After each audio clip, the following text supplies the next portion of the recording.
की बात कर रहे थे, लेकिन यूपीएस आया, उसको कैसे देखते हैं? देखिए, ये जो यूपीएस है ये एनपीएस से भी ज्यादा बदतर और खराब है। मैं नहीं मानता। क्यों है ये मैं आपको बताना चाहता हूं।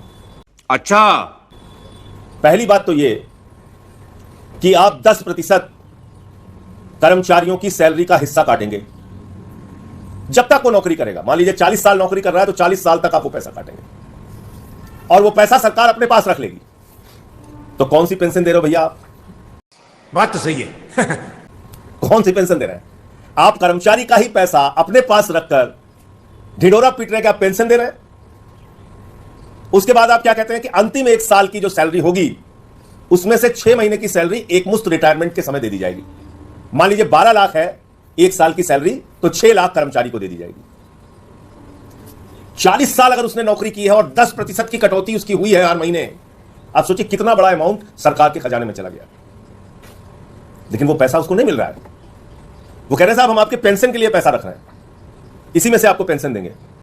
अरे देवा, ये गड़बड़ है बाबा। तो भैया कौन सा एहसान आप कर रहे हैं? पहली बात, कौन सा एहसान आप कर रहे हैं? दूसरा, आपने क्या किया, इसमें एक नियम बना दिया कि 25 साल की नौकरी पेंशन पाने के लिए करना जरूरी है। 25 साल की नौकरी।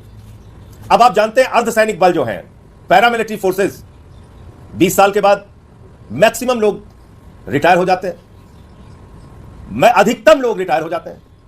अब तो उनकी नौकरी नहीं पूरी होगी 25 साल की, तो आप उनको कितना देंगे? 10,000 रुपए महीने। उनका पेंशन होगा 10,000 रुपए महीने। देश के अर्धसैनिक बल जो रक्षा करते हैं देश की, अपने प्राणों की आहुति देते हैं देश के लिए, संसद भवन की रक्षा करते हैं, हमारी सीमाओं पे बीएसएफ लगाई जाती है। आप मुझे बताइए, आप कह रहे हैं कि साहब उनको जो है क्योंकि वो 25 साल की नौकरी नहीं कर पाएंगे तो उनको पेंशन के वो हकदार नहीं है। साले का खोपड़ी तोड़ साले का। 2 बात हो गई। तीसरी बात यह है कि अगर यूपीएस इतना ही अच्छा है और 50% आप साल भर की जो अंतिम वर्ष के जो उसकी सैलरी है, उसका बेसिक्स है, उसका आप एवरेज निकाल के उसको आधा देंगे आप पेंशन के रूप में, तो भैया ओपीएस लागू कर दीजिए ना आप।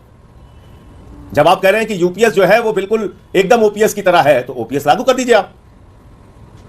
उसमें तो कर्मचारियों से कुछ नहीं लिया जाता था, बावजूद इसके पेंशन मिलती थी। तो इसलिए ये देश के लाखों कर्मचारियों के साथ नई जो यूपीएस की जो स्कीम है, ये एनपीएस से भी ज्यादा बदतर है और कर्मचारियों के साथ धोखा है। बेकार है भैया, मैं तो टूट गया मैं तो अब।